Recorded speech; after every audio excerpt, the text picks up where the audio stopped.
Asra Nomani has exposed a network yesterday of far-left organizations, and it is comprehensive.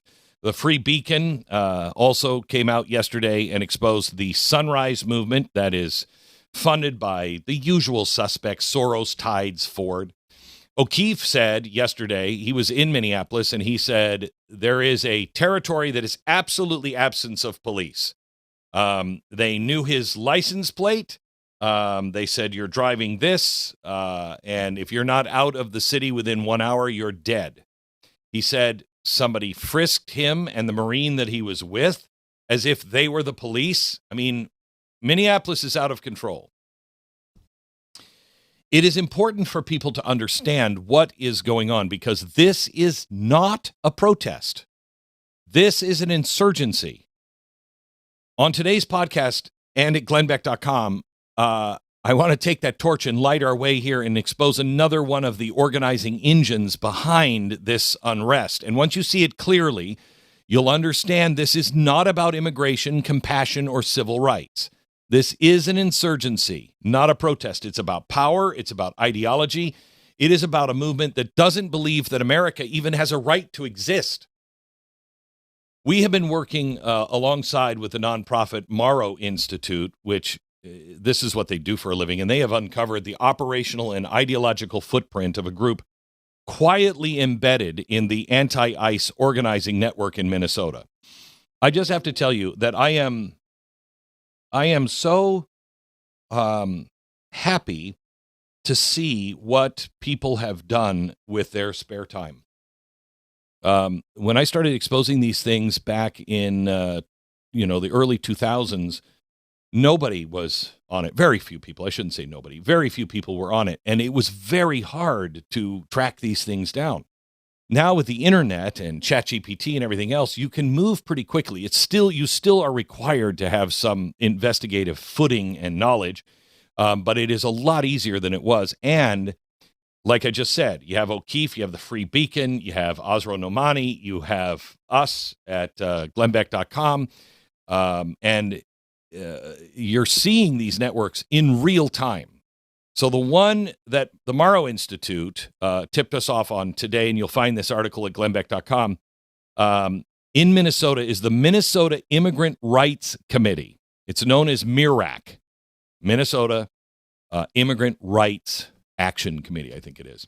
And you're not going to hear that name on cable news, and you're not going to see it in press releases from City Hall, but you will find it inside the signal chats that were used to organize resistance to federal law enforcement, and not casually. MIRAC is listed as a recommended training resource, and that's all in the documents that are circulating among all the activists, documents instructing participants to, and I quote, train up community members in rapid response and intervention, end quote. And here's their specialty. Immigration raid response trainings. Now that sounds benign, I guess, until you read what MIRAC actually believes, okay? And this was important during BLM. People were used by BLM, and it didn't catch on for a while until people started going to jail. But we told you at the very beginning of BLM, you have to know what they stand for. They are for the destruction of America and the destruction of the nuclear family. And when you go back and you look at their founding documents and their own words and what they are currently for, it should open your mind and open your eyes and say, wait a minute, I don't want to partner with these guys, okay? What they expose about themselves in their posts, in their own words, in their alliances, is this, and this is really important. This leads to something from next hour that I really am anxious to talk to you about and get your opinion on. But they're not about seeking reform. Okay? They're not about reconciliation. They're not about fixing the problem. They are seeking abolition. And the abolition of borders, any deportation, no enforcement in the United States, and the abolition of the United States as it is presently constituted. Okay? So no America. They openly call the American immigration system and the criminal justice system fundamentally unjust, racist, and white supremacist. They declare solidarity with popular movements abroad. They explicitly expose U.S. action anywhere in the world. So this is not civil disobedience. This has nothing to do with what's happening in Minneapolis. Okay, none of it. This is a revolutionary ideology. And behind all the soft language is something far harder. The Mauro Institute, the researchers there identify MIRAC as part of what they call, and we've talked about this here recently a lot, the Turtle Island Intifada. Turtle Island is what the ancient natives used to call America. Okay, this whole continent was Turtle Island. And so if you're part of Turtle Island, they're trying to take the entire continent of North America and make it into Palestine, an occupied territory. And this turtle movement, the Turtle Island movement, denies the idea of America's right to exist in any way, the same way the radical groups deny Israel's right to exist. And one MIRAC post made it really, really explicit. They said, from Turtle Island to Palestine, occupation is a crime. Turtle Island, again, what they call North America, they believe it has to be liberated. And if that language sounds familiar, it should, because we know exactly how liberation movements operate when they adopt the language of resistance, intifada, and occupation. October 7th should have ended any ambiguity at all. I mean, it didn't, but it should have. But it certainly didn't with MIRAC. Their response to the October 7th massacre was not grief. There was no condemnation, not even an acknowledgement of Israeli civilians murdered in their homes. Instead, MIRAC declared solidarity with Palestine and endorsed the so-called right of return and repeated the chant on October 7th, from the river to the sea. Then they went further. In April 2024, MIRAC co-published a statement praising Iran's missile attack on Israel, calling it justified under international law and lauding Iran's support for the Palestinian existence. So you have this so far. The people in Minnesota, they say America has no right to exist. Israel has no right to exist. And one of their partners in this utopian society are, anybody who is trying to destroy America, and that includes Iran, that I remind you, yesterday, the last 2 days, now it's up to 35,000 people they have executed, okay? So this organization that is part of the problem, part of the crime, I believe, the insurrection in Minnesota, that is whipping people into a frenzy, they are for the Iranian government. Now, their partners in the statement, including groups previously identified by researchers as pro-terrorism, including organizations with documented links to foreign influence and revolutionary communist movements. And it's not a coincidence. This is a coalition. Later, MIRAC announced a march for Iran. They condemned the United States for bombing innocent Iranians and Venezuelans. They have promoted pro-Cuba activism. They have joined coalitions whose own website supported October 7th attack, framed Russia and China as victims of America. Okay, I mean, and this is all before we get to any violence, because MIRAC doesn't just merely tolerate violent rhetoric, it amplifies it. There is a flyer published by MIRAC that features the phrase, "bash the fash," alongside with an image of a bloodied, severed head and a slogan long associated with, Antifa-style street violence. So their close allies publicly pledged to defend activists politically and physically if necessary. They openly endorsed the unified Palestinian resistance. They called October 7th morally justified, and they draw a line really clearly. Violence against ICE isn't violence, it's resistance. When a protester is shot, MIRAC rejects any attempt to condemn the unrest. This is what they've just recently wrote. There is violence and there is resistance to violence. They must never be equated. Okay. Days earlier, they issued a message to the Minnesota leadership. ICE is waging war on our city. Fight back. If you won't, keep MPD out of our way.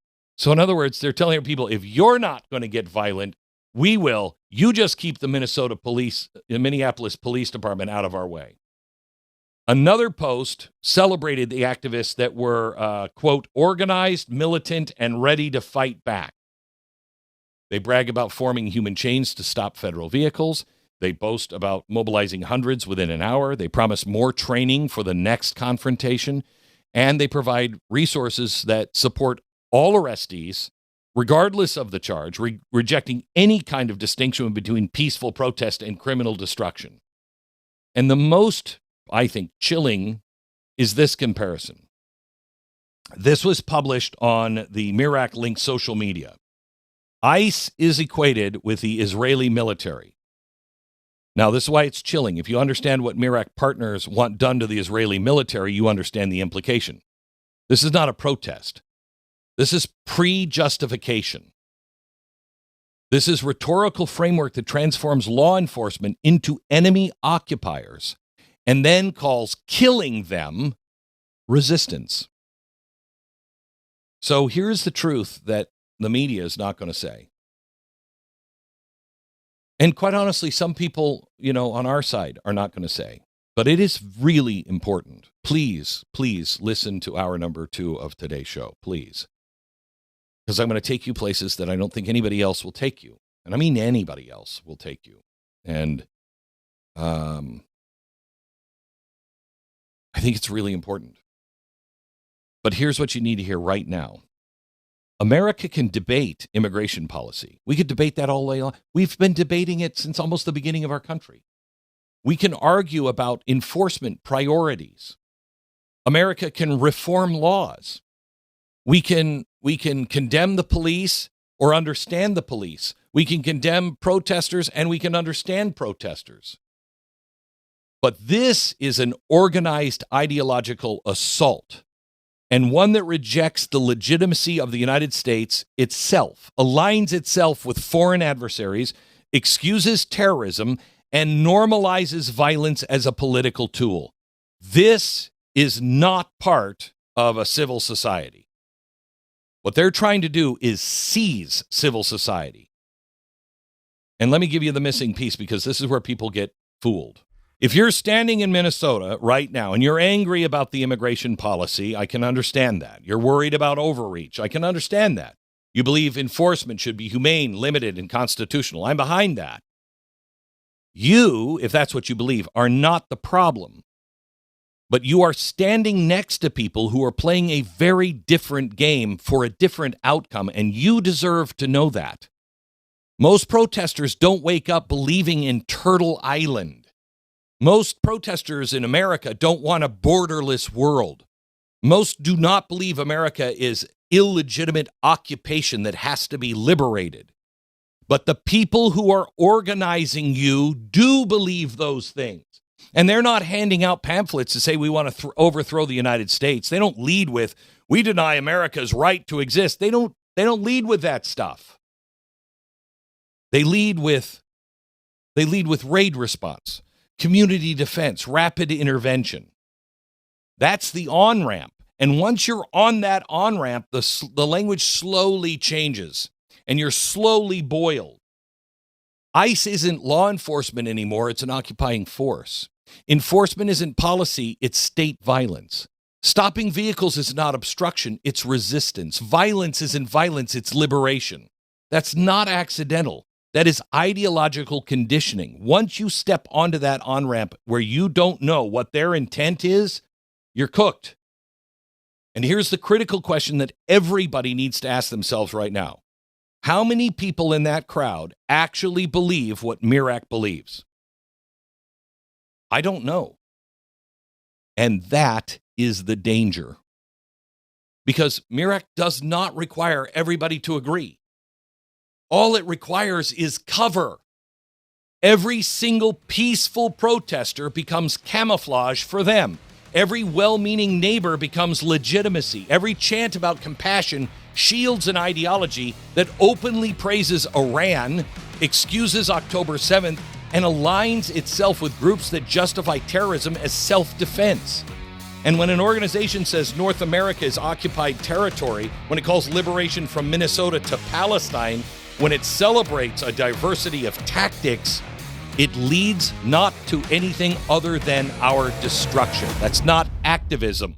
Thank you for thinking for yourself and being part of a movement, because that's really what all of this is. If you want the full story, you want to go deeper, go to blazetv.com/Glenn. Go there right now, sign up, no interruptions, just the truth, uncensored and unfiltered. Don't just watch, take a stand. And I'll see you over there in a minute.